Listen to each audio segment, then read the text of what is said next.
It's time for the Daily Planet podcast show. So sit back, relax, and give us a go. Scott and Matt and maybe a guest have undertaken an epic pod quest. We're gonna ramble on about the movies and books and television and directors and film festivals and this really long list of stuff that I know nothing about, but they gave it to me and they really wanted me to read through it.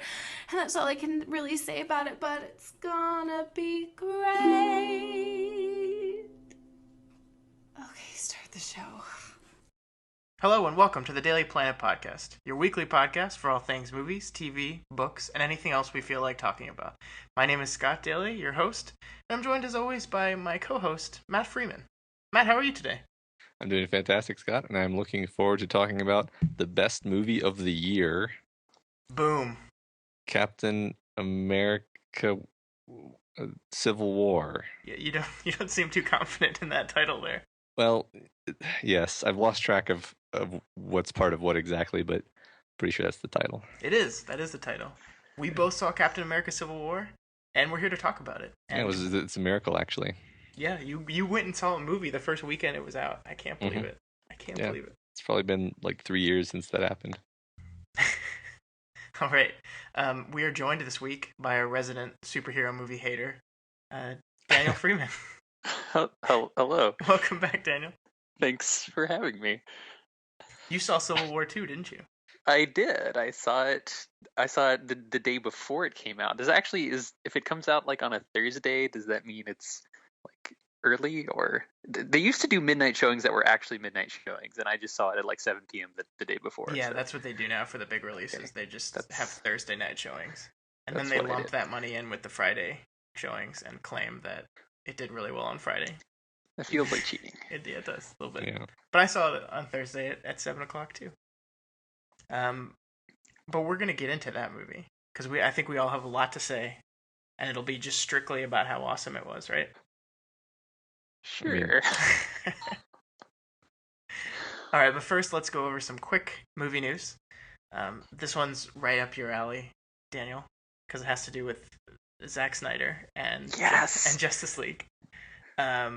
So we talked last week about how DC is kind of scrambling to make some changes to hopefully improve their movies, or at least make them more popular in the wake of Batman vs. Superman disappointing them money-wise.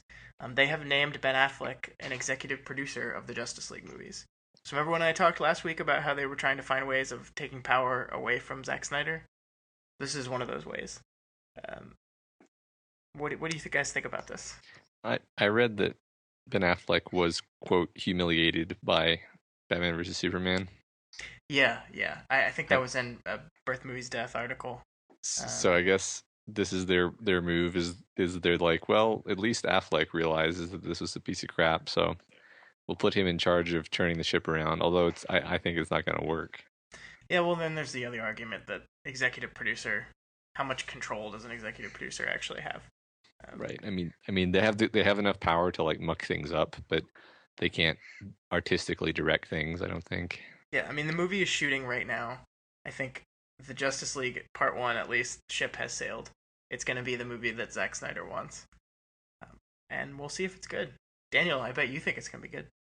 I am confident it will be good, just like Batman vs. Superman was. So I thought he already had a lot of creative control, like over his standalone Batman movie, or is this just he's like directing his own movie? But yeah, this is him. They're just giving him producer credits on the big ones now. I didn't see this article about him being embarrassed by. Well, I mean, like people pretty widely agreed that he was actually a pretty decent part of the movie. So yeah, I think he spent a lot of time on his marketing tour talking about like how good this movie was and how much better it was going to be than Daredevil and all this stuff. So that's certainly true. Well, I don't know actually. That would be a Batman v Superman v Daredevil conversation. Would be interesting. But I think it's not that. I don't think it's necessarily that he was disappointed by the movie. I think he kind of was, but I think he was disappointed by the critical and popular reaction to the movie. So this is kind of a note to placate him a little bit, but also to send a message to Snyder, I think. Yeah. whatever. I mean, I know you love all these movies and think they're perfect, but you're in a very small minority. Good. Well, the fact is, I mean, I would actually rather see like Zack Snyder's insane visions than see like a neutered form of Zack Snyder's visions, all mucked up by studio interference. So, yeah, I'm not through. Anytime someone takes a director who has a really strong style and then tries to impose constraints on them, it tends not to be the best for anyone involved. Yeah. And as much as I did not like Batman versus Superman, I'm kind of interested in this Justice League movie because he's describing it as like Seven Samurai, but with superheroes. So it's going to be Batman roaming the earth, recruiting these superpowered individuals. That could be interesting. Yeah, I mean, if it's actually like that, then that's a refreshing formula. It's not the same as long as there's no big blue light in the sky at the end. Oh, there will be. Yeah, there will be. All right. Moving on to the next item. This is our bi-weekly checkup with Ridley Scott. Ridley Scott's directing a new movie, and it's not Aliens or Blade Runner. That's weird. This is the movie he has lined up after, as soon as Alien Covenant, the Prometheus sequel, finishes shooting. It's called Wraiths of the Broken Land, and he's teaming up with Drew Goddard, who wrote The Martian, on this one again. This is based off a book that was written by the guy who did Bone Tomahawk, which is a movie I loved last year. Let me read you guys the synopsis on this, because it sounds kind of weird. Wraiths of a Broken Land, published in 2013, is set in Mexico around 1900, with two sisters forced into prostitution at a gentleman's club. The sisters' two brothers and their fathers attempt to rescue them through their outlaw gang, which also includes a former slave, an Indian, and a brutal gunman, or Wraith, who is their tactical leader. So... I don't trust Ridley Scott to pull this off, No. unfortunately. But I'm cautiously optimistic. Well, I mean, I think Drew Goddard's version of Martian was really great. So I think if Ridley Scott has a good enough script, he can be okay, because I think his movies are normally beautiful looking, but if they don't have a good script behind them, like, I don't know, for example, Prometheus, the movie falls apart and is terrible. Yeah. So I don't know. Yeah, but like, is this going to be a thing where the movie is terrible, but then the director's cut is actually like amazing? Like, Possibly. like how I always hear about Kingdom of Heaven is like actually a good movie, but it was terrible in theaters. This is what's going to happen again. Probably. I don't know. I think it's kind of crazy how busy Ridley Scott is keeping, though. Like, he's an old man now, and keeps lining up project after project. Some of them interesting, some of them are Alien Covenant. Yeah, it's so funny to watch him in real life, like, or rather on YouTube, but you know what I mean? Because he's such a like dour and emotionless person, like some sort of robot, like some sort of mechanical automaton.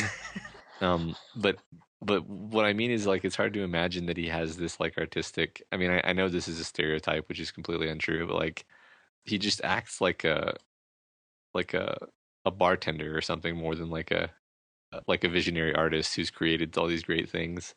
So it's just funny for me to imagine him trying to make this story. Although I don't know, it could be good. He surprises me sometimes, like with The Martian. So yeah, The Martian really surprised me. So and it, you know, maybe he's one of these guys who's gonna like have a second renaissance in his career and have some like artistic insights and you know, suddenly he starts making a completely different kind of work later in life than he did earlier. We will find out when Alien Covenant hits theaters.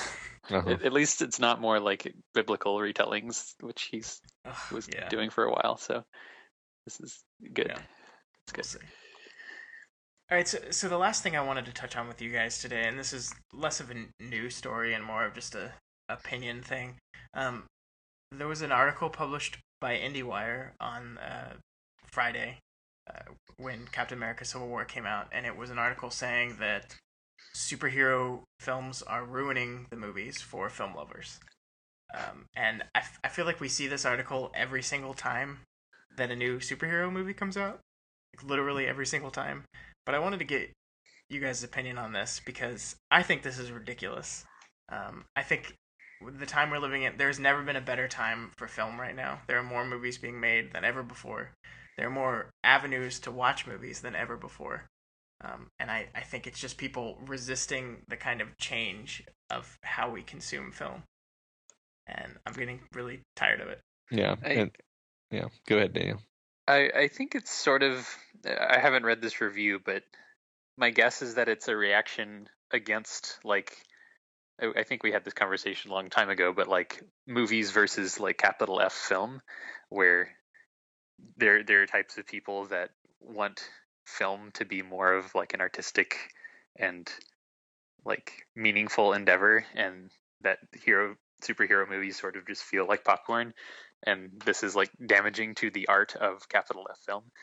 But that's sort of ridiculous because there are actually great like artistic like superhero movies, and yeah, I don't really understand. Like perhaps superhero films are too tropey or something, but no, I enjoy them. They're good. I don't understand the argument.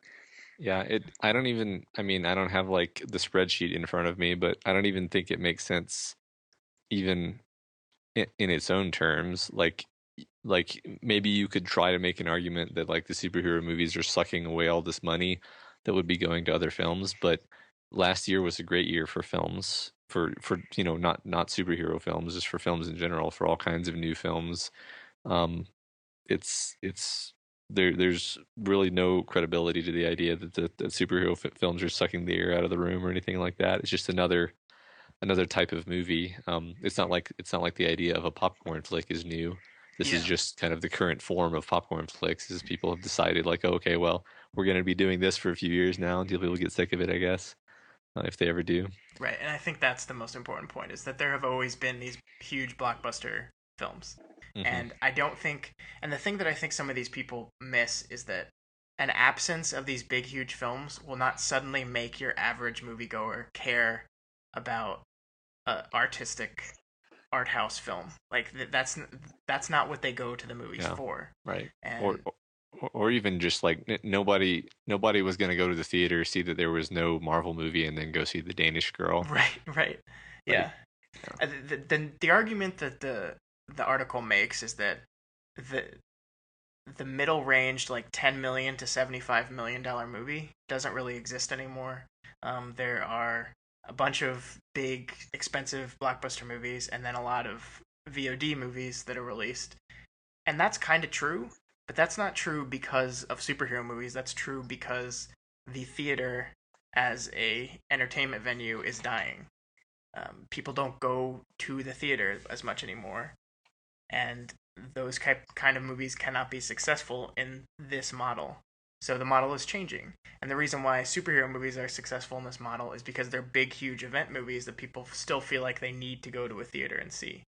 A $50 million drama is not going to bring the crowds to the theater. So they watch them at home. And it's just, the model is changing. The way we consume this medium is changing. I wonder why that is, though. I mean, do you think it's just the prevalence of online media? I think it's it's online media, television having as many choices as before. Just the fact that home entertainment systems are getting to the point where you can almost simulate a film experience. People just don't like going to the movies as much anymore. It's expensive. Yeah. But that's kind of a cycle, because the reason it's expensive is because there aren't as many people, so they have to charge more. But yeah, I mean, it's just, I will always love sitting in a theater, but I also watch a lot of movies at home now too. A lot of these VOD movies I watch and I like. It's just, the landscape is changing, and people need to get on with the change, and just blaming superhero movies for this is ridiculous to me. It's just the next big blockbuster. In the 90s, it was disaster films, and then there were the epic film types that were around for a while. There's always been a certain genre of film that was meant for popular consumption. What's a good example of this like mid-tier film that no longer exists anymore?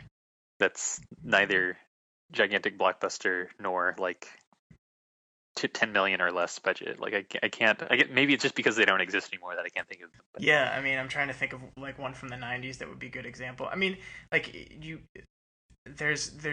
they call them like they're called loosely like adult films, just because they're dramas that are targeted more towards an adult audience. I don't know if you guys remember that movie Focus that came out last year with Will Smith and Margot Robbie.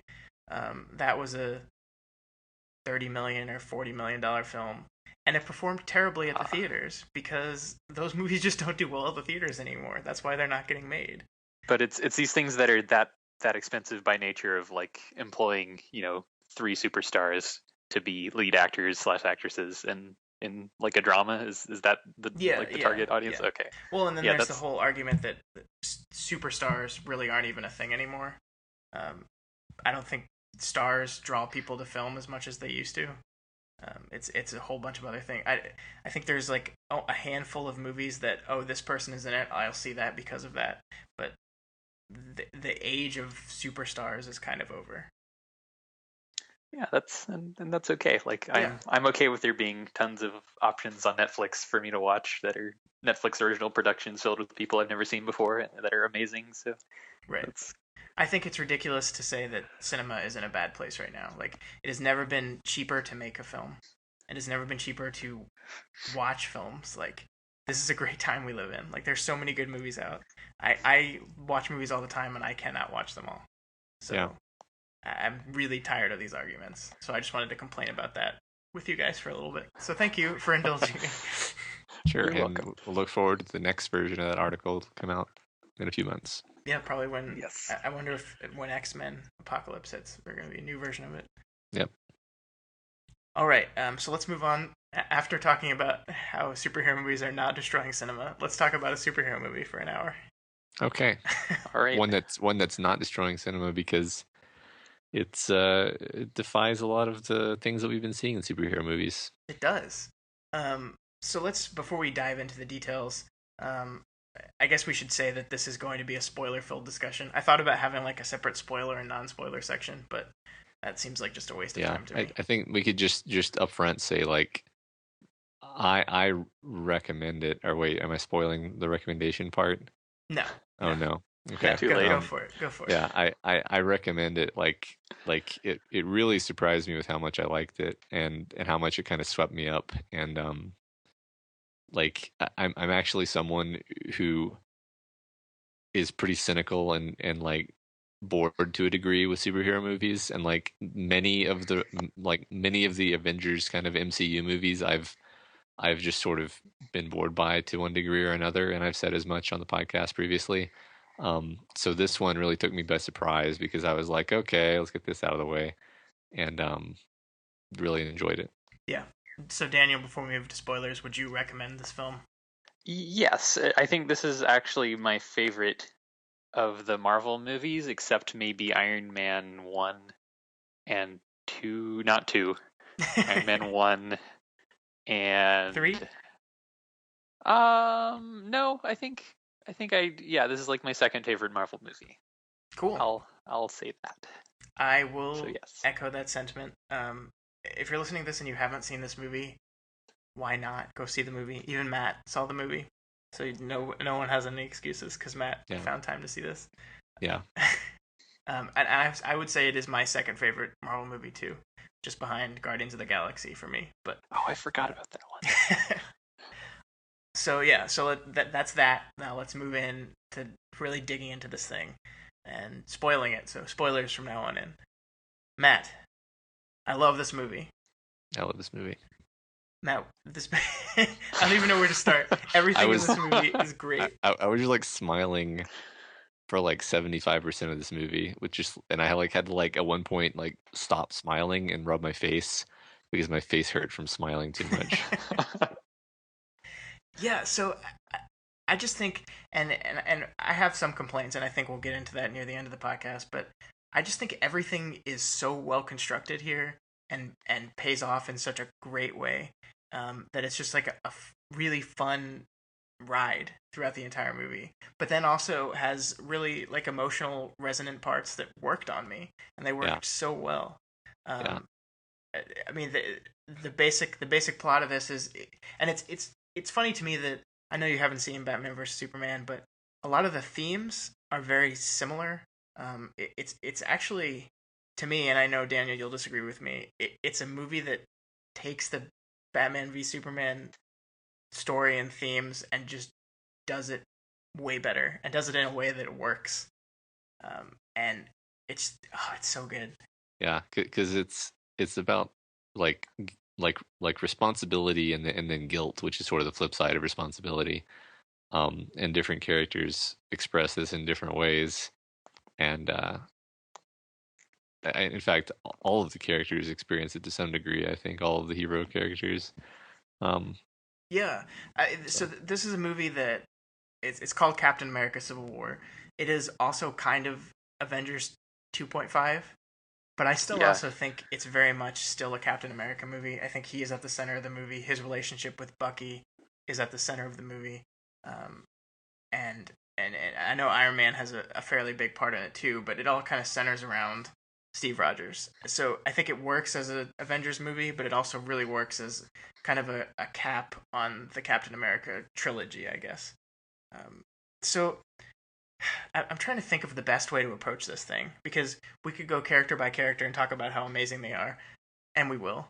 But I wanted to talk. You mentioned Matt, the theme of guilt, and there's a lot of guilt and choice and responsibility at the center of this thing, starting with the Sokovia Accords. And the big thing to me was how well that theme played out throughout the entire movie, and how much it made sense for the characters. We see that scene at the very beginning where Steve Rogers is trying to make Wanda, Scarlet Witch, feel better about the mistake that cost people lives.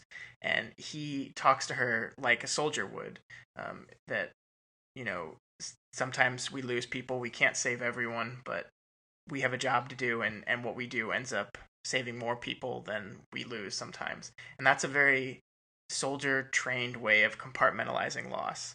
And then on the flip side, you have Iron Man, who is just a civilian rich guy in a suit who can't compartmentalize and can't deal with the guilt in the same way. So he is doing this, like, giving money away to make himself feel better. He's retreating back and regretting past moments in his life and wishing he could do better. And he's trying to fix everything to dissuade him of his guilt. And I just think that's wonderful. Yeah. They both feel an impetus to help people, but they internalize it very differently. And I mean, you can. And what I love about this movie, well, okay, I love lots of things, but you can trace these same character threads back into the Iron Man movies and the Captain America movies, and they're very consistent. And they feel very organic. It's not like this is sort of like a new random thing that they're throwing into these characters. It's like Steve Rogers was this. That's his name, right? He was this guy. He was this like really physically weak, feeble guy, but he always had, like, the heart of a lion, and he was always willing to throw himself into danger, like, for what he believed was right and to help people. And it didn't hit, like, when he became Captain America, it didn't change him at all. Actually, it just made him, like, more gung-ho and sort of certain in himself and hard charging. And Tony Stark is much more like self-doubting and he's sort of always self-loathing to a degree.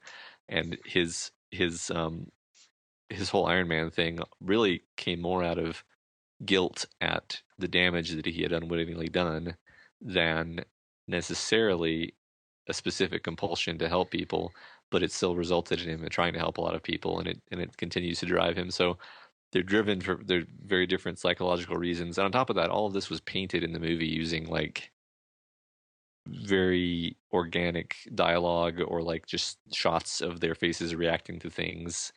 And at no point was there, like, a very long conversation where this was boringly explained. It's all sort of just doled out to you at the right time. Yeah. I definitely agree. Like, I was worried going into this that they would manufacture a really boring, dumb reason for everyone to fight, but it worked, like, perfectly well. In fact, even the scene where, like, Steve Rogers steals his resolve during the funeral, I thought that was, like, almost too on the nose. Like, I bought it already that he was going to be like not okay with this business, and it was going to turn out to be really a big battle.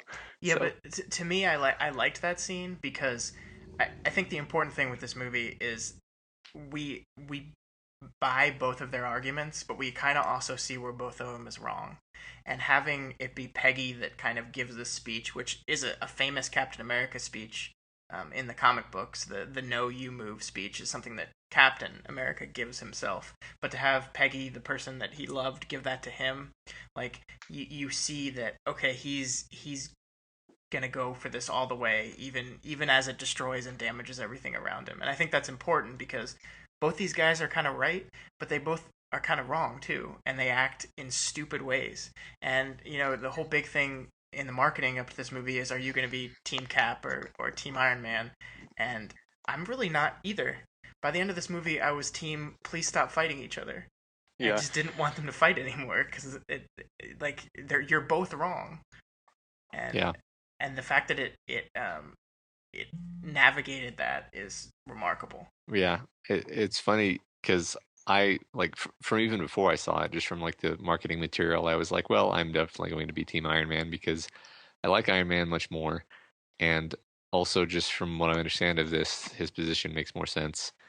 And then as the movie went on, I actually came not entirely onto Captain America's side because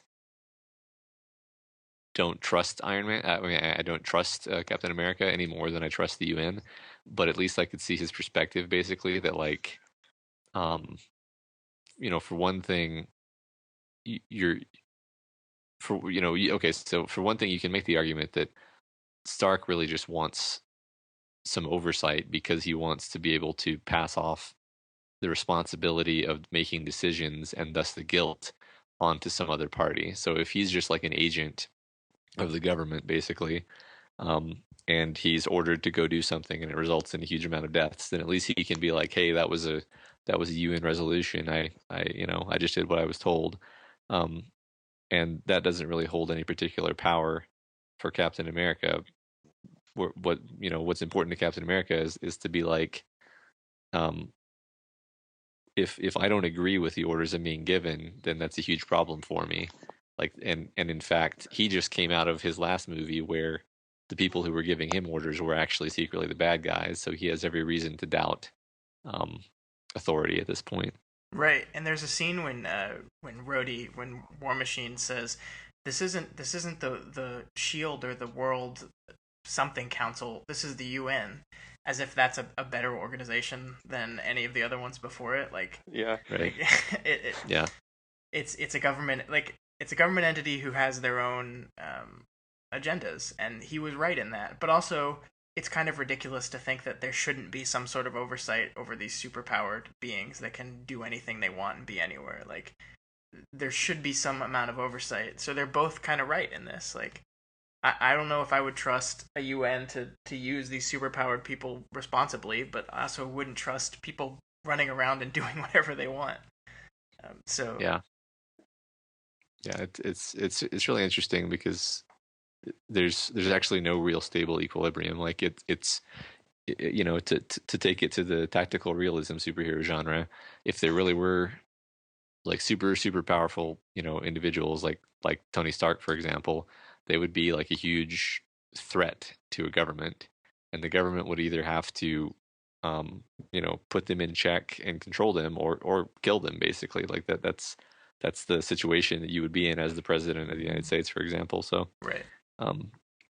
Yeah, Yeah. and that's basically like I feel like the Man of Steel movie actually captured this really well with that one scene where Superman is like in handcuffs and then he just effortlessly snaps the handcuff. It's like Yeah. in a universe where these things exist, you can't really have oversight unless you have superpowers on your side. And Right. it's not at all obvious how to like resolve that in any way. Yeah. Well, yes, and since we're bringing up things, Daniel, that we're going to reference for Wait, let me guess. for superior quality, Is it Worm? Are you going to reference Worm? it's Worm. I mean that's an example of a world where like if you want to use your superpowers, then basically you have to join like superhero SWAT and take orders. And if that's not your bag or for whatever reason, and maybe you have legitimate grievances against the way superhero SWAT operates, then you either don't use your powers, which a lot of people can't actually do, or you become an outlaw. And so I mean, I think that's a realistic sort of way of framing it, where if you have people who can do like incredibly powerful destructive things, then by definition you're either going to take orders or you're going to be an outlaw. And I think that's kind of how this movie paints it too. Yeah, yeah. So I think one of the original complaints I had with the movie when I saw this twice, and so the first time I saw it, I thought that transitioning kind of from the Sokovia Accords and this big political thing being the reason the group is splintered, and moving from there to a much more personal thing centering around Bucky, I was kind of bummed that the political side of things kind of got abandoned halfway through the movie. But when I saw it again, I think the Bucky situation and how each of them deal with it are just really an extension of that same political argument that Captain America is kind of hard-headed and refuses to think that anyone but him is capable of bringing Bucky in, whereas Iron Man just wants to be told what to do and ordered to bring him in, so does it. So, I mean, I think that kind of thing leads into it very well, and it dives from a big political argument into this much more personal stakes, which end up with this amazing climax to the movie that I loved. That final battle is incredible, and I don't know. What did you think about that Daniel? Were you kind of bummed that it moved away from the political a little bit? No, I think I pretty much agree with you. Like, it would have just been like, there's not really any way that the situation gets resolved without the heroes coming to a conclusion themselves. Like, the UN isn't going to pass a resolution that solves this problem, right? Yeah. So like, it was sort of, I guess I was disappointed that Bucky just sort of decides to take himself out of the equation at the end. Like, I mean, it's the obviously correct thing to do, but it's sort of rare that a character does the obviously correct thing in a movie, and it was just sort of, I don't know, it kind of felt like it came out of nowhere. Like, he's rational enough to decide that, I don't know, this is me criticizing the movie for being too rational, which is sort of a strange place to be, but well, I think it made sense. The movie's all about choice, right? And what choices we make and what we don't. And I think that moment serves to cap their story off, because not only does Bucky make a choice, but then Captain America lets him make this choice. Where Steve Rogers at the beginning of the movie was like, "Oh, Bucky, I can save you, I can help you," like never letting Bucky have any agency of his own, and always being the one that could solve his problems. And the fact that he's letting him now make his own choice, even though it's something that he doesn't like because this is his best friend or whatever, I think that was a moment that showed growth, because a lot of the complaints I've read about is that people didn't feel like Captain America realized he was wrong at all in this movie. I don't think that's true at all, and I think that scene is one that shows that he's kind of admitted like that it could have, a different universe, Bucky could have just like decided that he was going to just run off and disappear again, which, I mean, that's probably more realistic, and maybe would have made it more obvious that Steve Rogers realizes that he's wrong and that he can't actually control everyone. So it does kind of put too neat of a bow on the problem, but I agree with you. I think he does. He sees his wrongs. It's just not as clear as it could be. Yeah. Okay, so let's talk about Spider-Man. I've been saving this. I want to talk about Spider-Man because, first of all, Spider-Man was awesome, but I think there was a great article that was published today on Birth Movies Death about how Spider-Man and the conversation between him and Tony fits into this overall narrative. And it made a really good point that I didn't even really think about before. But if one of the big themes of this movie is choice, Spider-Man kind of represents the person that makes the choice because he feels like he has to. Like the with great power comes great responsibility line that Spider-Man's so famous for was changed in this movie. But I think it was changed intentionally, and I have the quote right here because I love it. So when Tom Holland's Peter Parker is talking to Tony Stark in his bedroom, the thing he said when and Iron Man asks him why do you do it? His response is, when you can do the things I do and don't, and then the bad things happen, they happen because of you. And that's like that to me is like an encapsulation of kind of what Steve Rogers' argument is all about, is that he feels like he has to be the one to make the decision because if he doesn't, then things are his fault, whereas Tony Stark is just wanting to push the blame off onto someone else. Yeah. Yeah. That's true. Like that quote. It's so, it's funny, pretty much this whole conversation we've been talking about like all these ideas and dramatic struggles and things like that. But as soon as you mentioned Spider-Man, it reminds me like I wasn't watching this movie like a political thriller. I was like I said, I was smiling throughout it because it was so entertaining, and like the Spider-Man stuff in particular was just absolutely delightful. Like just the portrayal of the teenage Spider-Man being like a real teenager. And Yeah. and like genuinely sort of awkward and not confident, and also you can tell he's a really young Spider-Man because he's not particularly good at being Spider-Man. Even like he can do the web slinging and stuff, but he kind of gets knocked around repeatedly in the fight. And in fact, it's almost like the only reason he does as well as he does is because Spider-Man's powers are pretty strong relative to the people he was fighting. Yeah, he could like legitimately like kill everyone if we're going back to technical realism, because that was it was sort of hilarious actually, like how completely broken Spider-Man is and how he sort of has to be like a clumsy teenager, otherwise the fight would have been over. But yeah, well, like Winter Soldier is kicking everyone's ass throughout this movie, and Spider-Man shows up and just stops his punch like it's nothing. Right. Yeah, that was so great. Yeah, I thought that was great because then he gets like knocked on the head because he's not paying attention or something like that. Yeah. So look, Matt, I love Spider-Man 2. I love Tobey Maguire's Peter Parker, but this is the most comic accurate depicted Spider-Man that we've ever seen. I agree. It's definitely the most tonally like correct Spider-Man, and actually like the scenes with Spider-Man were pretty much on point for what I think Marvel has been trying to get all of their movies to be tonally. Yeah, absolutely. Since any movie I've seen of theirs, so that I think that's why it was particularly delightful. He's so good. Like he's all his scene. I mean, let's because that airport scene was, I think, the best bit of action and superhero fighting that Marvel has ever shot. I thought that entire scene was wonderful, and it was so well done. Every character gets their moment. It's funny. It's fun, and like you don't let like the weight of the scene really drag you down, because the honest truth is that these guys are fighting each other at this point, but they really don't want to hurt each other. One group is stopping another group from getting to a certain place, but they don't really want to kill each other. They don't want to really hurt each other. They're just fighting because they're just kind of messed up at this point. Yeah, it's probably the only time that was appropriate. So you see this all the time in superhero movies where the people are fighting, and it's like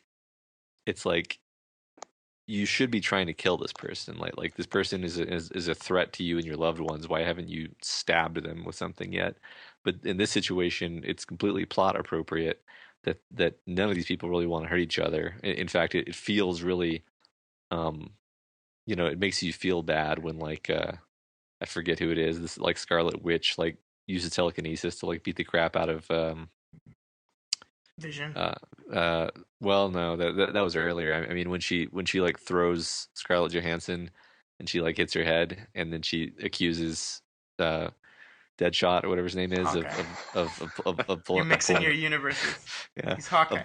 Yeah, he accuses him of pulling his punches, and it's like, well, yeah, everybody's pulling their punches, and Hawkeye is kind of like, that wasn't very nice. You can see you can see in his face that he's upset that happened. And then you've got the element of like the Black Panther, who is just like, I am just here to kill Bucky. I'm here to murder Bucky. So Yeah, I liked his character a lot. Oh yeah, we haven't even That was talked about great. Black Panther. Yeah, I loved him, and I love that his story kind of inserts itself right into this thing. They basically do a Black Panther origin story in the middle of this Captain America movie, and it seems to fit in so well.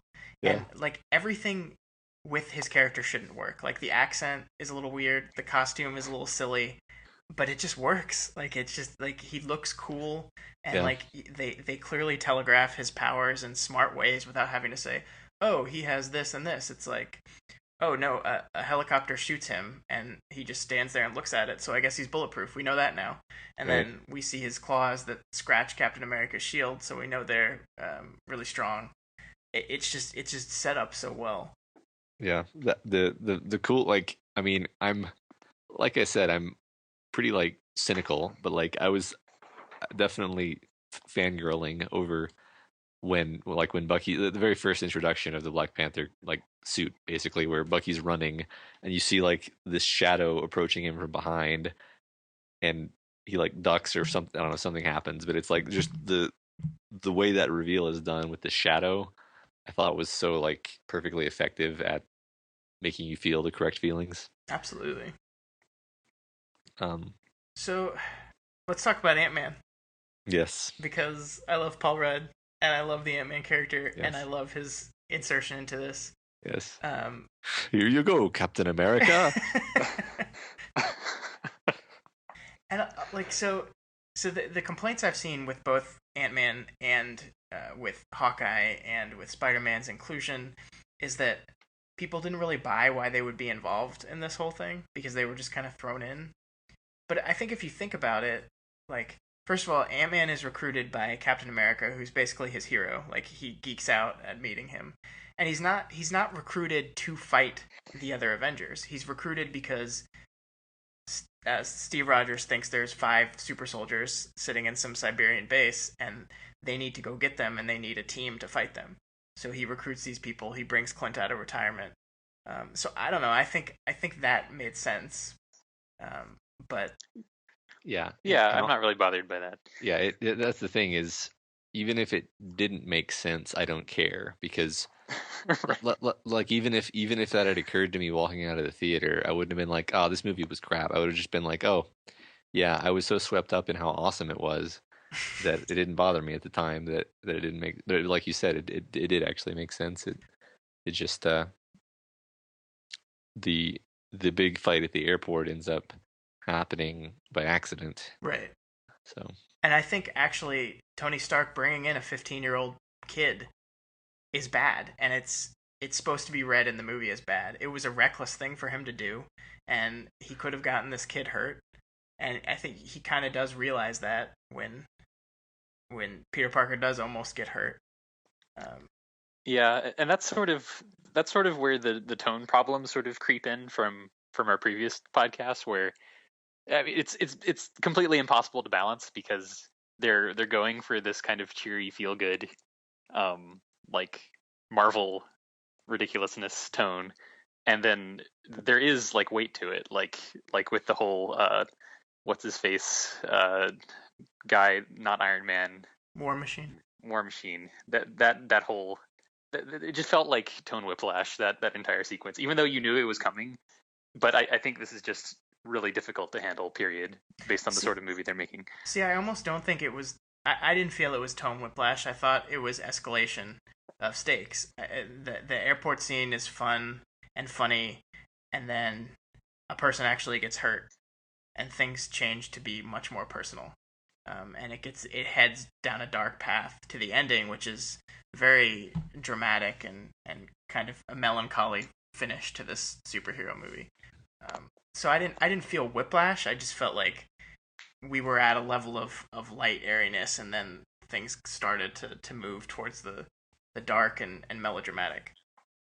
And it all kind of starts when War Machine is shot down. Which, okay, Tony Stark needs to put like foam or parachutes or something in those Iron Man suits. Yeah, he I- should probably be dead anyway, but yeah, we'll go ahead. yeah. I mean, it is a really interesting tone problem that that they've made for themselves. But I think they handled it really well is the thing, because like stuff like basically you have all these people and like you said, Scott, they don't want to hurt each other. So they're really pulling their punches, but then they come in basically things come to a crux at certain points where, you know, just as a microcosm of this, when Hawkeye goes to get Scarlet Witch out of the headquarters, and they're sort of like, you know, playing checkers with Vision, basically, like neither of them is actually making any particular concerted effort against the other. They're just sort of like trying to slip away, and Vision is like demonstrating that he's not going to let them. Yeah. And then finally, Scarlet Witch has to like brutally crush him through the floor in this really sort of violent looking way. And it's like that's what happens.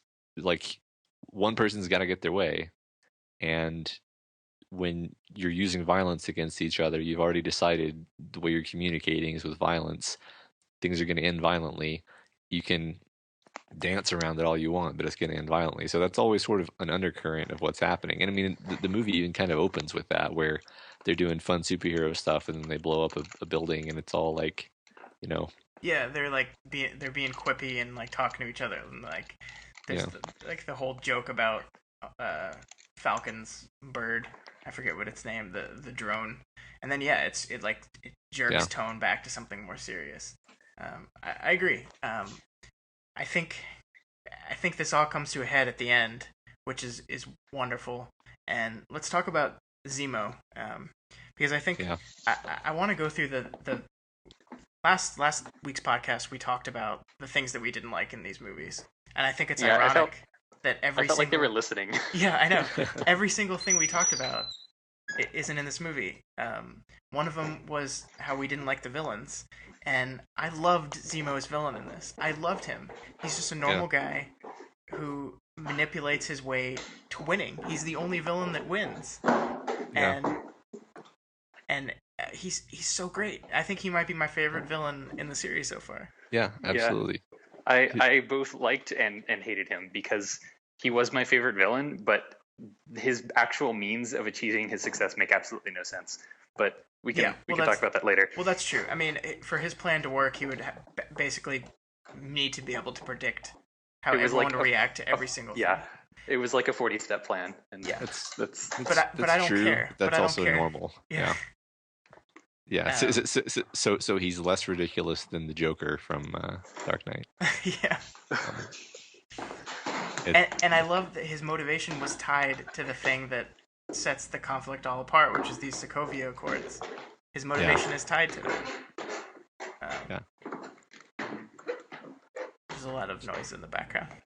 Yeah. I had to go down the stairs. I'm back now. All right. Very well. So let's talk about this ending. So the movie starts out very political, and it keeps getting more and more personal until we have characters who now know they're being manipulated into fighting, and they no longer care. And I love that about it. I love how brutal this fight is. I love how it was filmed. I love how it tied everything in thematically. I just loved it. I mean, Matt, what was your thought on the final fight of this movie? Yeah, I thought it was pretty. I think brutal is the perfect word for it. I wanted to say just the scene that led into the fight. There were like audible gasps in the theater when they show the video, and that was one of the, you know, that actually kind of like got me on a level of like, oh, you know, and like I was really glad that I hadn't like heard that spoiler, because that's such a nice twist. I don't know if twist is the right word, but like the movie was perfectly set up. Like the opening scene of the movie basically is this thing happening, but you don't actually know what you're watching. And then you see it again later, and then like the context of it snaps into place, and you realize what it means. And then you're like, oh man, this is so much better than a big blue light in the sky that has to be blown up. Like this is this character, like his whole motivation and his whole like self has just been undermined, and manipulated, and now he's just pissed, and he's just gonna beat the crap out of this guy, or he's trying to kill him. Oh yeah.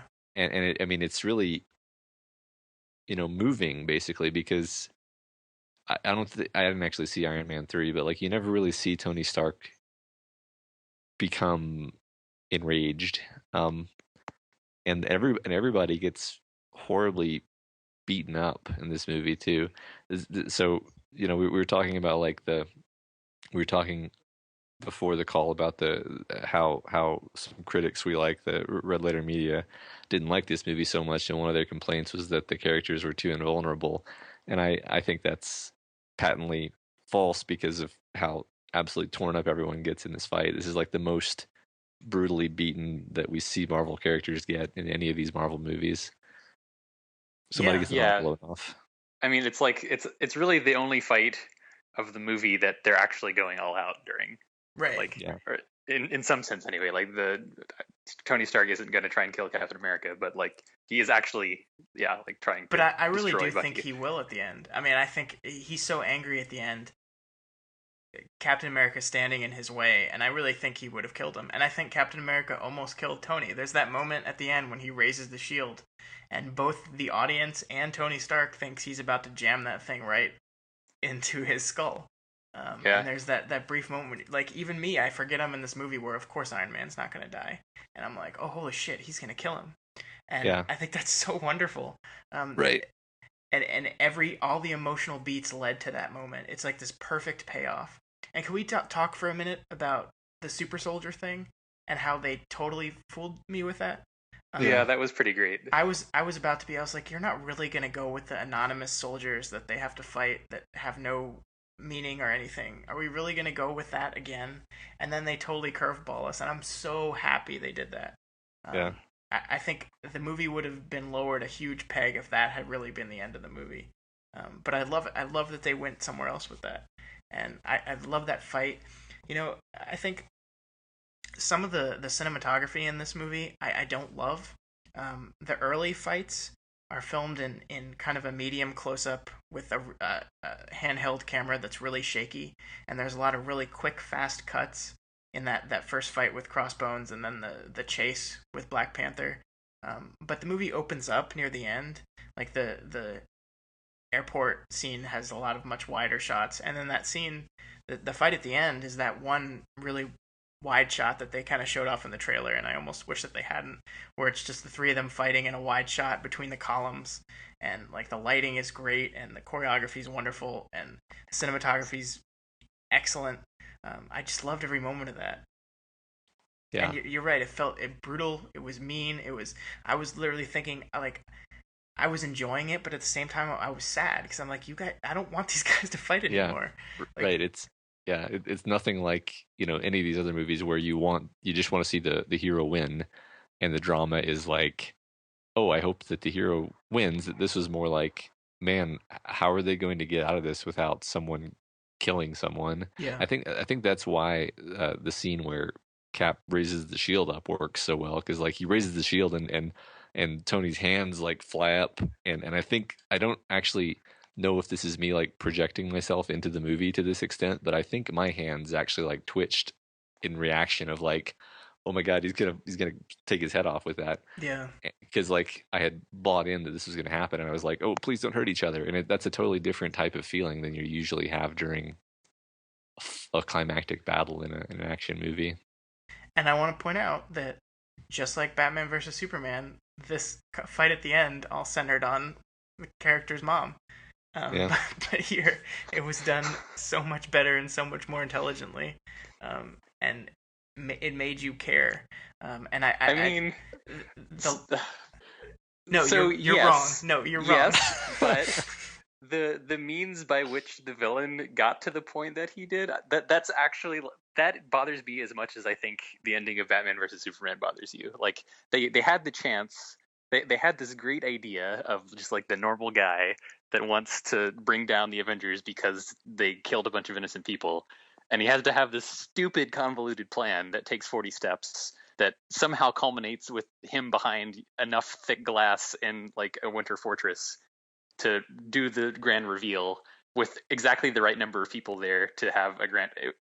It was too many. It was like a snowball of too many things happening, and immersion was ruined. But yes, I didn't care. Like, and in exactly the same way, I don't care about Batman versus Superman. Well, that was having problems. I don't care about that movie either because it was bad. But I understand. I understand that if you sit there and analyze his plan, that it was super convoluted and super unlikely to happen. But I mean, I think we do that in film a lot. Like our villains in movies have a complex plan that probably never would have worked in reality because it requires too much prediction of exactly how people are going to react to things. But I also think it kind of works with his character because he studied these people so much. He knew exactly where to break them and where to hurt them. And I thought that was wonderful. So I don't care that if you sit down and put a magnifying glass to his plan that it all kind of falls apart. I don't think it even needs a magnifying glass. I think it just doesn't make any sense. But at the same time, I think he's an interesting character. So, well, I mean, I don't know. Like, I don't think the plan was always to get them to this one hangar. I think I don't even know what the plan was. Like, it's not even like, okay, he frames Bucky so that Bucky gets captured, and then he's going to impersonate the psychiatrist to get information that he already knows. I think. No, he doesn't. No, he doesn't he's verifying know it. Yeah, but he's either verifying it or he's finding out more details so that he can actually use it. And he knows already that Cap, like before any of this, he knows that Cap has this relationship with the Winter Soldier, and he plans on using that to pull Cap in one direction. And he obviously knows about Stark. So I mean, that's the thing is, I think it does make sense. It's just too operatic or whatever. Yeah, it's but that's the thing is, you don't know. I mean, people like to rag on like the Joker's plan, in the Dark Knight, and that never bothered me because I always had this sense that the Joker literally was just making it up as he went along, and it was just like whatever was going to happen next, he was going to turn that situation to be worse, to be the worst possible thing for Batman yet again. But that's a conceit that only really works for the Joker, though, because he's the Joker. I don't know. I think it works here. I mean, I think you're right. He impersonated Bucky to draw him out of hiding because he needed information from him, and he couldn't get the information from the one guy at the beginning because he elected to die rather than give up that information. So he knew he could get to Bucky. If he could get to Bucky, he could use the words on him or whatever and be able to draw the information from him. I think him learning about the super soldiers was told by Bucky. I don't think he knew about that beforehand, but he knew he had to get some information regarding what happened on that date, and he knew that they were killed, and he wanted to confirm that it was by Captain America's best friend because he was hoping that information, however revealed, would destroy the team. And how everything played out perfectly like this is just because it's a movie, and things play out in the most poetic, dramatic ways possible in movies. Sigh.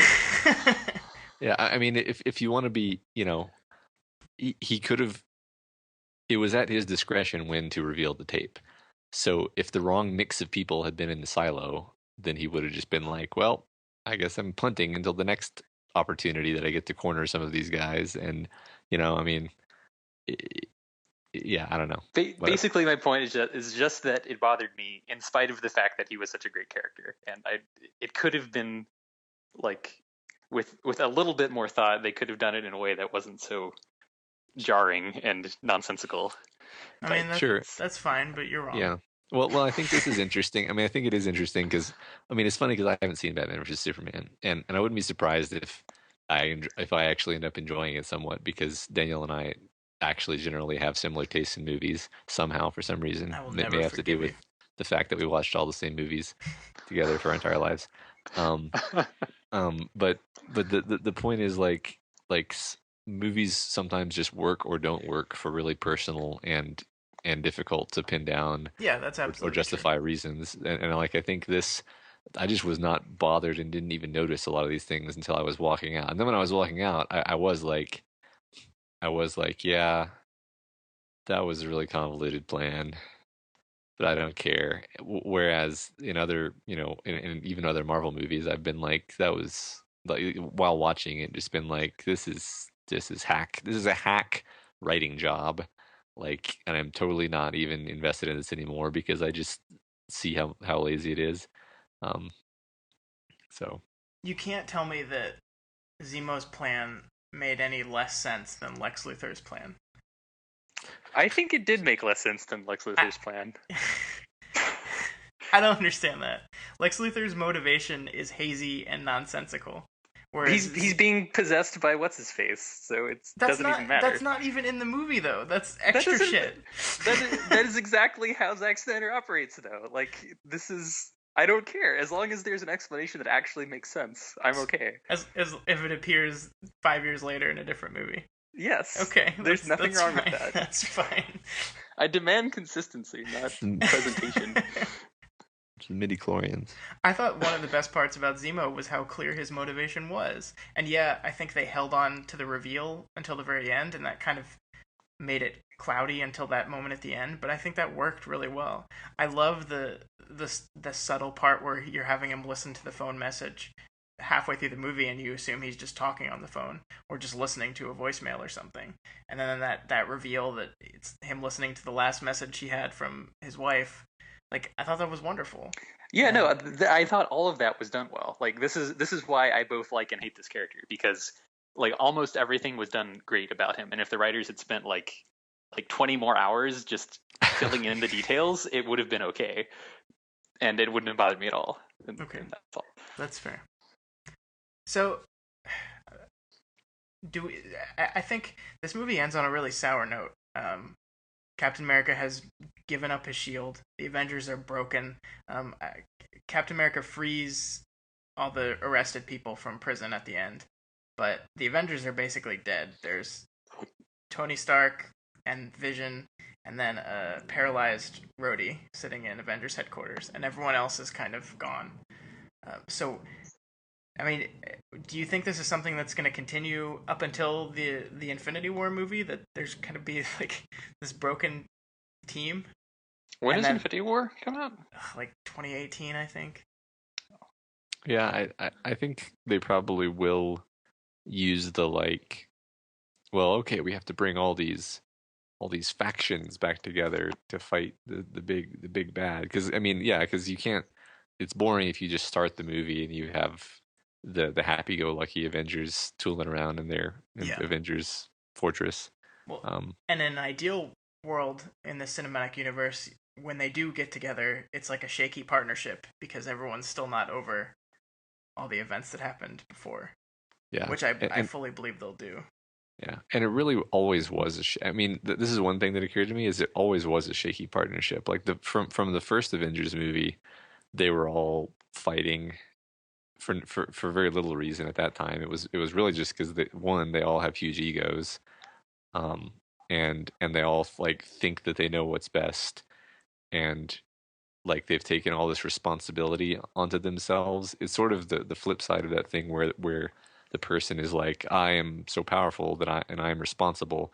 It's like, well, if you're responsible for everything, then that means it's very, very difficult for you to compromise with Thor, who also thinks that he's responsible for everything but has a different idea about how to go about things. So it's an inherently unstable thing, and I think like the Avengers as a happy team were probably, destined to only exist for a short period of time within the cinematic flow of things. Yeah, you're right. I think the first Avengers movie has Tony and Steve fighting, and there's that exchange that where Captain America calls out Tony on the fact that he isn't really willing to be like to totally sacrifice himself to save someone. He's like, you would never throw yourself down on the wire and let another soldier climb on top of you. And Tony Stark says, I think I'd probably cut the wire. And that's like that's the same kind of disagreement that's going on right now. Is like in Civil War, Tony's just trying to cut the wire again.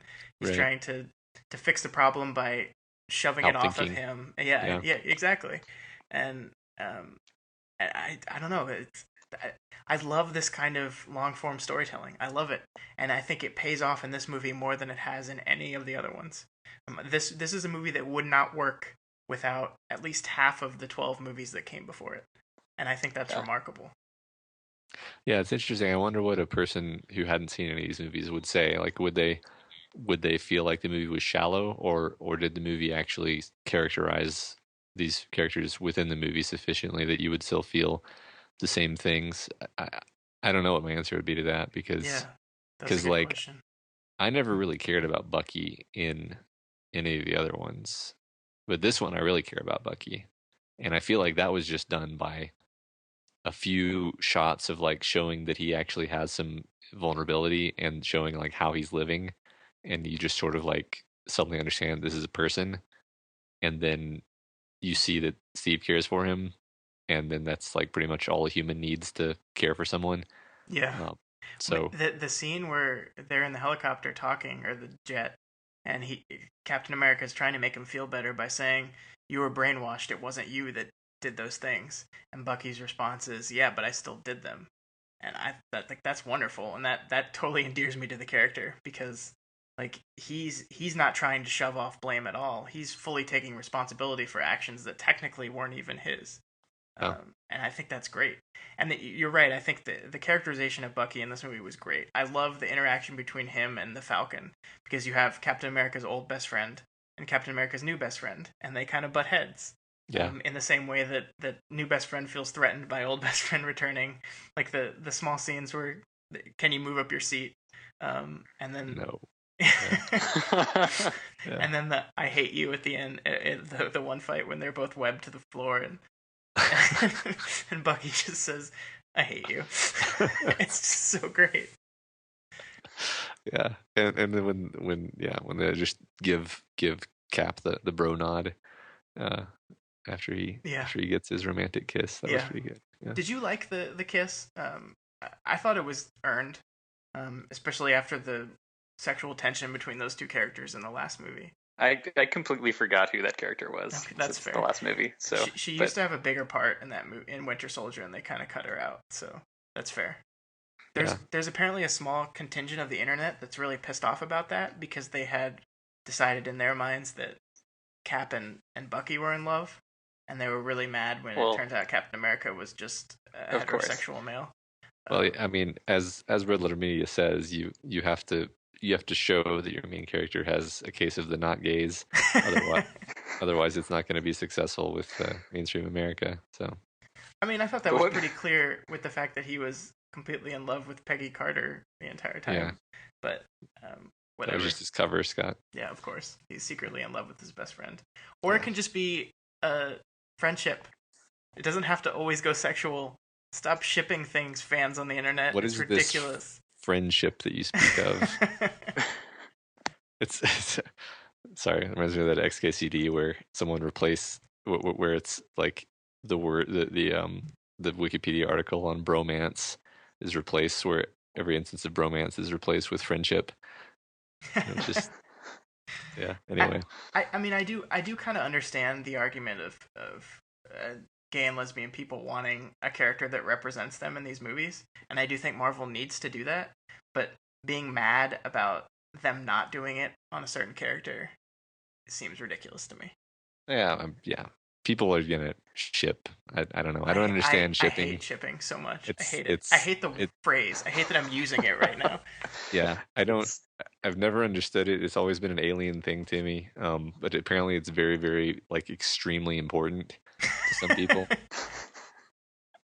So this is how you know you're not 10 years younger than you are. I don't know. This is you realizing you're becoming old. I don't understand what the kids are doing these days. No, but I knew about shipping I knew about shipping 10 years ago, and I was still just like... It probably just didn't have that stupid name to it. I think that's what I hate about it. I hate the phrase. It's... For our listeners... Oh, yeah, sorry. Shipping is the practice of inventing elaborate fake romances between characters that you want to see get together, like Hermione and Harry Potter, who are not together in the story, but you just can't accept that. So you write a 200,000 word fan fiction where they are, and like find evidence in the books that they are secretly actually in love, even though they're not. And then you get mad when the text reveals that your ship was wrong. Yeah. It comes from the root word relationship, because we have to shorten everything. Right. Because apparently we have no time to say the word relationship. Yes. So someone but once asked me. Does the text really matter? Yes. Sorry. This is stupid. Let's not talk about this anymore. If the text doesn't matter, then your ships don't matter either. Okay. All right. Captain America: Civil War, wonderful movie. I probably am gonna see it again. I just like the action scenes are so good. They're so good. I feel like we haven't touched on how good that airport scene is enough. Yeah, no, I could actually go into that a bit more, because this is the first time you've seen that many people in the same battle, and it was handled very well, because people are sort of pairing off, but not strictly pairing off. So like someone will switch who they're holding in check, and then sort of double team somebody, and then the Ant-Man thing happens, and these guys are trying to escape in this direction, these guys are trying to escape in this direction, and it's kept very dynamic in a lot of different ways, and yeah, you're just consistently engrossed in it, and really at no point are you thinking like, are you like distracted by the idea of, well, what's Iron Man doing right now? Because each scene leads into the next very, very well, where like, I don't know, for example, you see Iron Man gets buried in cars, and then you're like, well, now I want to see what's happening over there, and then the camera takes you over there, and then Iron Man comes back, and you don't need to see how he got out of the cars, you just know that he did. And I mean, it's just it very, very good filmmaking on a very basic level. Yeah, I completely agree. Sorry, go ahead. My only issue with the scene was that I don't understand what Vision's powers are, and if I do understand them correctly, I don't understand why he didn't just win immediately, because he just seems to be completely overpowered. But no, I like the scene a lot. Yeah, so I think that's a problem they had with both Vision and Scarlet Witch. Their powers are kind of nebulous and super powerful, and that's why I think, like, if you'll notice, the two of them are only, like, I don't think Wanda ever fights anyone on her own. She's just like jumping in and helping out other people, and I think that really is a result of these characters are too powerful, and we don't know what to do with them besides that. Yeah, it's sort of the Martian Manhunter problem, which has a very similar power set to Vision, now that I think about it. Yeah. Where you just have to kind of invent reasons for him not to be involved, because otherwise he'll just like phase into you and tear your heart out. But the Vision made a mistake. See, so yes, yes, he did. There's so many characters in this, and not only in that fight where they well choreographed and we got to see each have their own little moment, but most of these characters have their own little moment within the arc of the story as well. Like, a bunch of these characters have mini arcs. I love the Vision's thing where he's like clearly has the hots for Wanda, but he's a machine and he can't figure out what that means or what to do with it. Mm-hmm. It's really great. And then her little arc where she's dealing with her guilt and people being afraid of her. I love that. Like Bucky, like we talked about Bucky and Falcon's thing. Almost every character has this little mini story that goes along with them and moves their character forward, even just a little bit. And I think it's great that it finds time to do that. Like Black Widow's, I thought had a great arc in this film. Yeah, it really doesn't feel like a Captain America movie, actually. Like you said this earlier, like it's Avengers 2.5. Like I really feel like it's Avengers 2.5 actually, and maybe this is just because there are so many characters at this point that you have to kind of incorporate everyone. But well, I thought it was. I liked that. Yeah, there were a lot of characters in this movie, but it made sense to me that like this is a Captain America movie, but the people that Captain America hangs out with are his Avengers buddies, so of course they're going to be in this movie because he lives at Avengers headquarters, and I mean it's not a problem. It's not a problem that it's Avengers 2.5. It's just well, and he's kind of the driving force of the plot. So yeah, right. I don't have a problem with him. His relationship with Bucky, which was the driving force of well, not the driving force, but a large part of the last plot, and even some of the first movie. I think it's a culmination of their friendship arc. And I do agree with something you said earlier, Matt. I wish that they had taken more time in the first Captain America movie to set up his and Bucky's relationship a little bit. The second act really speeds through their wartime adventures together. Oh yeah, there was that montage. Yeah, and I really wish they had spent, especially, I guess they didn't know at the time that this is where they were going to go with it, so they didn't spend, and they tried to make up for that in both Civil War and in Winter Soldier, Yeah. But I think it would have been better if you cared that much about him from the start.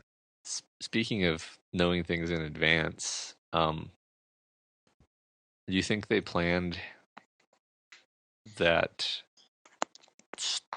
Tony's parents were killed in some plot significant way in advance of this movie, or do you think they were just like, oh hey, we have this plot element lying here, which is that Tony's parents were killed in a car crash, let's make it be that wasn't just a car crash? So they revealed in Winter Soldier that Hydra executed his parents. Okay, I don't Captain America does learn that in Winter Soldier. I don't think he learns that it was Bucky that did it, but like there's a scene when he's like at the computer in that underground bunker or whatever, and is told that happened.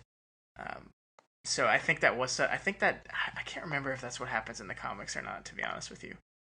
But I think that was kind of planned. I don't know if it was planned from the beginning to be that reveal in that moment and used in that exact way. But yes, I do think that was planned. Because that's pretty cool. Yeah. So does anyone else have anything they want to say about this movie, good or bad, before we wrap this thing up? Don't think so. I can't wait for Doctor Strange. That's what I'm gonna say. It looks pretty great. I have no idea how it's gonna tie into any of this that just happened in this movie, and I cannot wait for the Spider-Man movie. Like, I'm so excited for that movie. Yeah. It's funny. This movie has sort of single-handedly like rejuvenated my childish enthusiasm for superhero movies, because I was just so tired of them, frankly. See, I'll never be tired of them, but I'm glad you love this movie, and I can't wait to see what's next. I am still worried about Infinity War. I am still worried about everything. You know, the four things we talked about, and I wrote this down because the four things we talked about that we didn't like were the villains, the MacGuffins, the no stakes, and the enemies, right? This fixed all those, and I hope they can do that in every movie going forward. But probably not. I mean, sadly, probably not. Yeah, especially when we know for a fact that Infinity War is going to involve Thanos and the Infinity Gauntlet. Yeah. So there's two of the four right there. That's true. All right. So that's that. Civil War. If you haven't seen this movie and somehow listened for this entire hour, I'm sorry, we just spoiled everything for you. But I loved it. I'm glad you guys did too. Way better than Batman vs Superman. It's just way better. Infinitely better. On par with Batman vs Superman. Okay. High praise. That is high praise coming from indeed. Daniel. All right, so let's move on to what we've been watching, and you have to list something besides, or what you're watching or reading or doing, and you have to list something besides Civil War, because obviously you've seen that. Matt, go first. Oh, yes. So everyone is familiar with the book Green Eggs and Ham. Yes. Yes. But what you may not realize is that this is a great book, because I read this to my kids, and like it was the first time I'd read it to them, or the first time they had it read to them, and they were absolutely riveted and just like extremely, into the story of like, why doesn't he like the green eggs and ham? What's gonna happen? And they're like, they'd never seen them as into a book as this, and then when he asks, will you just try them? And then he's like, fine, I'll try them. And the kids are just like vibrating on the edge of their seat. And then he likes them, and they're like, oh, and they're like so happy. And I'm like, wow, Dr. Seuss really has like human nature dialed in, because the kids get the story perfectly. Like that at 2 and 3 respectively. So I was very impressed that happened, because I read the books all the time, and um, I never really think that they're necessarily getting the story. Like they're appreciating it on some level, but I don't really feel like they're usually getting the story. But Green Eggs and Ham, Dr. Seuss, he's a genius. Yeah, I think that's something we kind of lose as we get older too. Like you were talking about being an old, um, kind of disillusioned by these type of stories, and I think Uh-huh. sometimes I wish I could recapture that wonder. Like even Civil War, like I was excited for the movie, but not near as excited as I remember being when I was a kid going to see a new blockbuster in the Yeah, theater. You just get old and you've seen everything. I know. Yeah, like when the Lord of the Rings movies were coming out, I was just, absolutely beside myself with glee, and then and now we've had all these Hobbit movies, and it's like, yeah, I don't really Yeah, see but I it. think part of that is they were just legitimately not as good as the Lord of the Rings movies. Yeah, But that's maybe true. Yeah. I'm just wrong. Well, yeah, no, they weren't, but also just I don't think I could muster up that same level of insane enthusiasm anymore. I'm sure Yeah. if they made worm movies, that we would be insane with enthusiasm. Probably. Maybe if they did it correctly, which of course they wouldn't. But Right. They'd have to make it a TV show. yes, Netflix. Yeah. Netflix, are you listening, Netflix? See, are you sure you guys Or- want that? Because one of my favorite series is The Dark Tower, and they're working on a film adaptation right now, and from everything that I hear, it's gonna be terrible. So Well, don't ask for something you don't really want, because I wanted a film/TV adaptation of The Dark Tower forever, and it seems like they're gonna destroy it. So Yeah, I don't know. It's funny you mention that, because there's literally no way to make Worm not rated R, and you can't really make a rated R TV show. So, sure you can. Game of Thrones. oh well, yes, that's a good point. you just have to get HBO to do it. Yeah, you just have to get HBO to do it. That's a great point. Okay, Daniel, what was your thing? I have been watching Overwatch, That's and by not- watching I mean playing the game Overwatch, which Daniel, is a really what is great game. Overwatch? Overwatch is the next installment from the Blizzard company, which is a really good company at making games. And it's a great game, and you should play it when it comes out in 2 weeks. They've made games such as World of Warcraft and Yeah, I guess so. StarCraft. I think Yeah, Warcraft's the one that everyone's gonna know, Daniel. Yeah. Well, In Diablo. Oh yeah, that one I too. mean, what's funny about Blizzard is that they could just make a new game with just a totally nonsensical title, and people would just be like, "Oh, okay, I'll buy it," because Blizzard. Yeah, that's true. But- I haven't played this game yet, but I'm gonna probably try it out. What is it? It's a first-person shooter, right?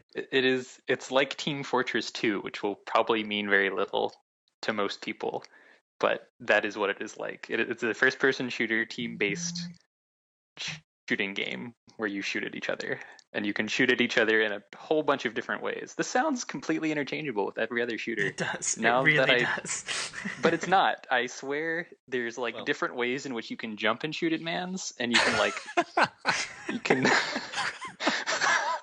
Can you spin and shoot at people? you can spin, you can fly sometimes. And the guns shoot different kinds of things. Yes, they Wow. do even. There's like 20 different ways. I think Well, there's that sounds 21 great. different ways. I will try it out, but it will be on console, so I'll probably get killed a lot. That's probably true.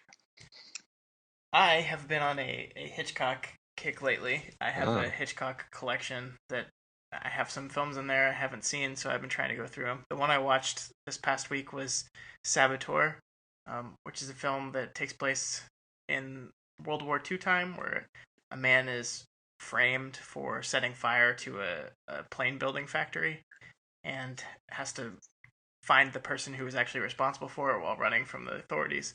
Hitchcock really likes man framed for thing and has to run from authorities, I've noticed. It's a pretty good movie. There's a famous scene that takes place on the Statue of Liberty, which I don't know if you've ever heard of this movie, but if you have, you probably heard of that scene because there's the climax is on the Statue of Liberty. It's enjoyable. I liked it a lot. Hitchcock is just so skilled at filmmaking. Like it's almost daunting at how good he is. Even like this was one of his earlier films, and it's so good. Yeah, So, Hitchcock is great. I need to watch more of his films. I yeah, remember I watched a whole bunch when I was younger, but I don't think they really stuck with me. I'd like to see every single one of his movies, which is a tall order because there are so many. But maybe I'll get to it one day.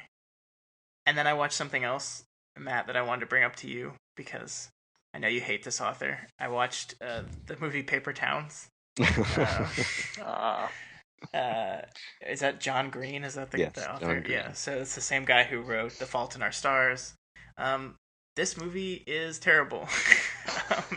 Yeah.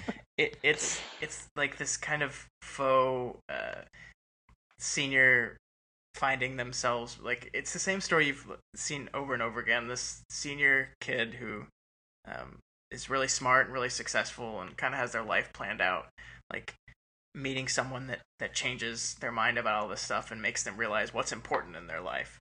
And they go on this long spiritual journey to find out that grades and school and all that isn't very important and other things are. And it's just like, I feel like it's been done so many times before, and it's not even done particularly well here. So I would skip out on this movie. Yeah, I read Paper Towns. I actually read all these books. My problem with John Green isn't that I hate him necessarily. It's more like I think he's attained a level of celebrity due to the fact that he's a YouTuber that is completely out of proportion with like the skill, like with the fame that he would have earned as a young adult novelist without being a YouTuber. So they made movies out of these books that were not good enough to carry that level of they just weren't that good. Yeah. I mean, I haven't honestly seen the movies. I read all of the books though, except Fault in Our Stars, which I hear is really good, and I believe it's really good. I just think it's a little bit Yeah. too much. I read that book and I saw that movie and I actually liked it. It's the same kind of themes going on, but this one's dealing with death. And Yeah. I mean, they sound like exactly the sorts of books that will absolutely not resonate with you unless you're age 12 to 17. and so that's very possible. Yeah, and that's the thing is he's like the guy is admirable in the sense that like he's very earnestly writing young adult books. Like he's not writing Twilight, he's writing books that are supposed to help young adults get through these things in their lives. And like I think you're right, Daniel. When you're 17, Paper Towns might feel just incredibly moving and just what you need at the time. But for people like us, it's not really the pill that we need to swallow at this point in our lives. Yeah, but even so, I mean, there's high school movies that I love now. Like, I still think Breakfast Club is a really good high school movie. I really like Dazed and Confused. Like, I think I don't have to be a person of that age to appreciate a movie talking about the trials and tribulations of high school. But this is just like, I don't know, it just reeked of too much melodrama, and it was like maudlin in some places, and I don't know. It wasn't an enjoyable viewing experience. I don't know. But okay, I liked Fault in Our Stars. I really did. So I don't know. He's 1 for 2. Well, for me, Fault in Our Stars is his latest one. So if you buy that he's getting better with each book, then that makes sense. Well, there you go. Yeah. All right. So that's it for us this week. Next week, Matt, we're going to do our summer movie preview, which is we're going to talk about all those movies that you're probably not going to see. Awesome. But maybe some that you will, like X-Men Apocalypse. Yes. Whose reviews have started to come out. And guess what, Matt? They're not good. Oh. They're not good. I know. but not surprised. not surprised, but still disappointed. All right. Yeah. So that'll be, I'm sure, one of our topics for next week is that movie, because it's coming out soon, right? A couple weeks? I think so. I don't know. I think so. That's really soon, actually. I think maybe 2 or 3 weeks. I think it's coming out. So that'll be fun. Look for that next week. And before we go, please like, subscribe, review, share everything with this podcast. And if you want to contact us, you can at what address, Daniel? Oh, Bucket of Cats or the Berkeley Science Review. Yeah, I don't really check my Twitter. Just go to the Berkeley Science Review. That's fine. And Matt? More Dinamail on Twitter. Cool. And I am also on Twitter at ScottDaly85. That's DALY. Or our website Twitter is at Daily Planet Films. And you can find our writing and our podcast and everything else at dailyplanetfilms.com. So thanks for being here, Daniel. We appreciate your incorrect opinions on Batman vs. Superman. Thanks for having me. And we will see you next week. Podcast is over. It's done. We hope you all had some fun. Go back to your work or your school. Maybe the gym. Hey, that's cool. Regardless, just go away. But please come back next Friday. There'll be a brand